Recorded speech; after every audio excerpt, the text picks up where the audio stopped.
Hello guys, welcome back to my YouTube channel. তো আজ আমি তোমাদের সামনে নিয়ে চলে আসলাম ক্লাস 11 এর গ্র্যাভিটেশনাল চ্যাপ্টারের সেকেন্ড ভিডিও, অর্থাৎ সেকেন্ড পার্ট।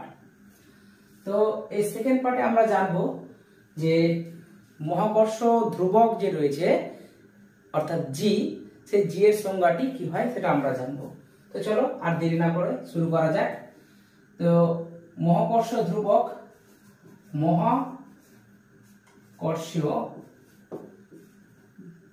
মহাকর্ষীয় ধ্রুবক বা ইংরেজি থেকে বলা হয় গ্র্যাভিটেশনাল কনস্ট্যান্ট। গ্র্যাভিটেশনাল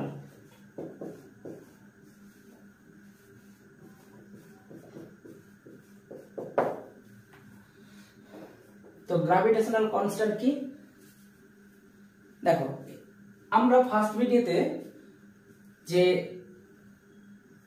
মহাকর্ষ বলের যে ডেরিভেশনটা লিখেছিলাম বা পেয়েছিলাম সেটা হলো F সমান G into capital M into small m divided by r square, এটা পেয়েছিলাম।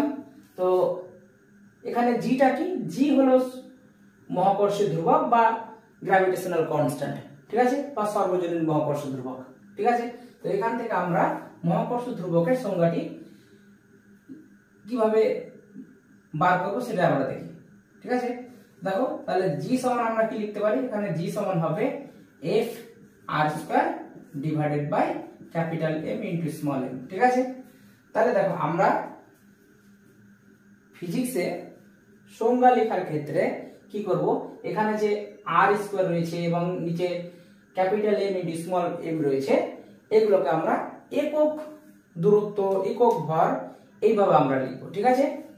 মানে কি, এখানে যে আমরা দেখেছিলাম যেখানে একটা ক্যাপিটাল এম এবং কি স্মল এম ভরের একটা বস্তু রয়েছে, তো এগুলোকে আমরা একক ভর এবং এর যে মধ্যবর্তী দূরত্ব আর রয়েছিল সেটাকে আমরা কি বললাম? একক দূরত্ব। অর্থাৎ একক দূরত্বের মধ্যে যদি দুটো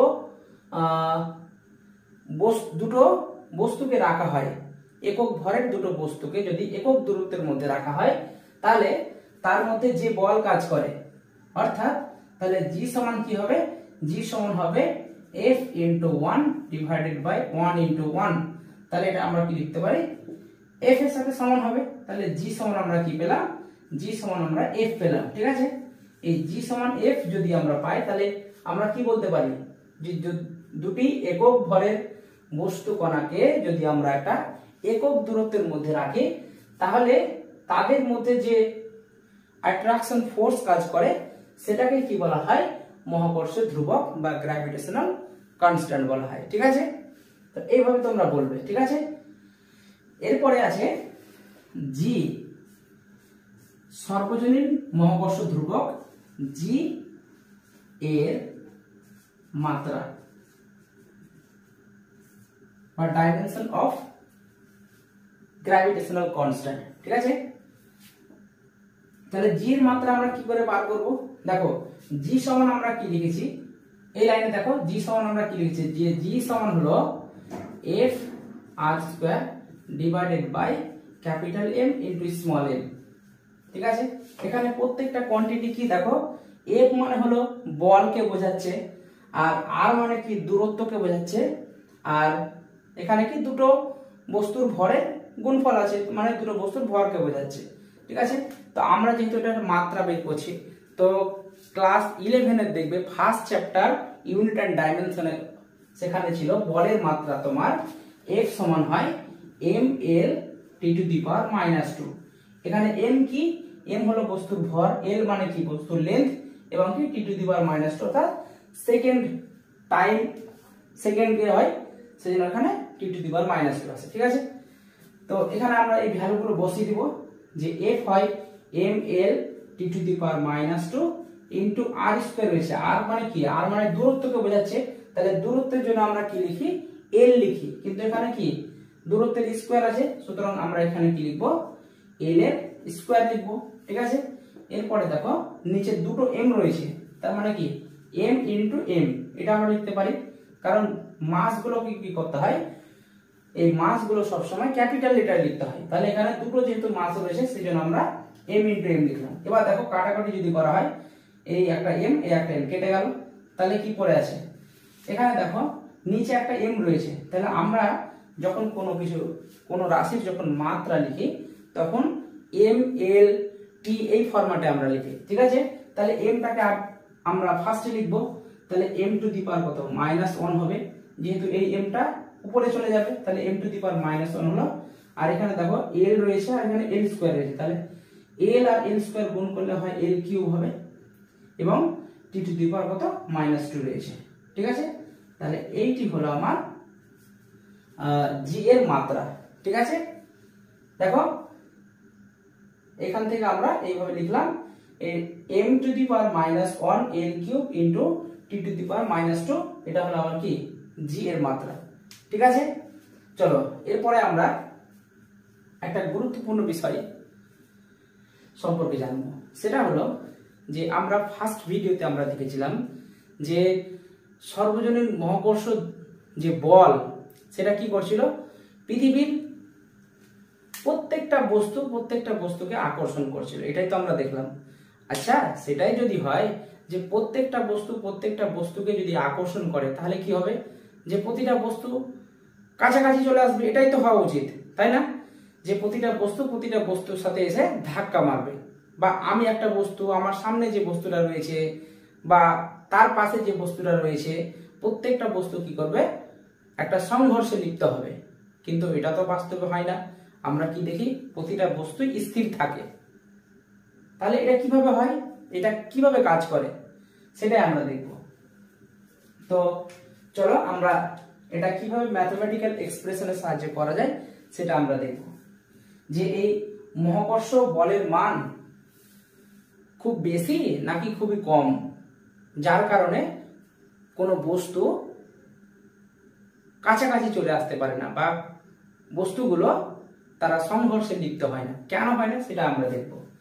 দেখো আমরা এখানে যদি দেখি যে এর আগের দিন আমরা এসআই পদ্ধতিতে জি এর একটা ভ্যালু লিখেছিলাম, কত, সেটা ছিল 6.67 ইন্টু 10 টু দি পাওয়ার কত -11 newton into metre square into KG to the power কত -2 ছিল। এইটা হলো তোমার এসআই পদ্ধতিতে জি এর ভ্যালু।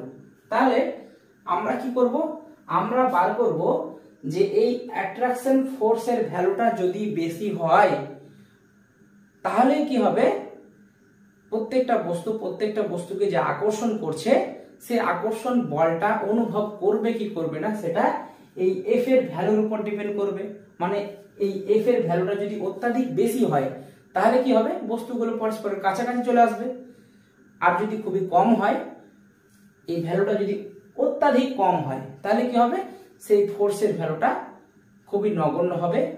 আর সেই কারণে প্রত্যেকটা বস্তুকে যে আকর্ষণ করছে সেই আকর্ষণ বলটা উপলব্ধি করতে পারা যাবে না, ঠিক আছে। তো এটা আমরা দেখবো, কিভাবে দেখবো, এখানে দেখো আমরা জি এর একটা ভ্যালু লিখেছি এবং এফ এর আমরা ডেরিভেশন জানি। তাহলে এফ সমান কি হয়, এফ সমান G into capital M small M divided by কি আর স্কয়ার।